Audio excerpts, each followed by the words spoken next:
প্রত্যাশা নিয়ে গণ অভ্যুত্থান, সেই প্রত্যাশা কিন্তু বায়বীয় বা অলিক কোনো বিষয় ছিল না। এখনো যদি আমরা দেয়ালে দেয়ালে তাকাই, আমরা দেখব তারা তাদের স্বপ্নের কথা দেয়ালে লিখে গেছে। উই ওয়ান্ট জাস্টিস, কিংবা দেশটা কারো বাপের না, তুমি কে আমি কে, বিকল্প বিকল্প।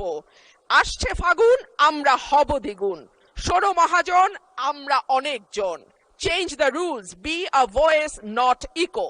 দিনে নাটক, রাতে আটক, নাটক কম করো প্রিয়, হামাক ব্যাটাক মারলু কেন। এমন হাজার প্রশ্ন, লক্ষ জিজ্ঞাসা। এই লড়াইটা কেবল একটা সরকার পরিবর্তনের লড়াই ছিল না মাননীয় স্পিকার।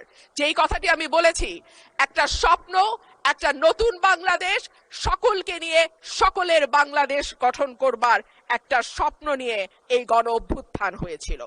মাননীয় স্পিকার, আমরা স্বপ্ন দেখেছিলাম ধর্ম, বর্ণ, জাতিগোষ্ঠী বা লৈঙ্গিক পরিচয়ের ভিত্তিতে কাউকে অপর বা আদার করে দেয়া হবে না। মাননীয় স্পিকার,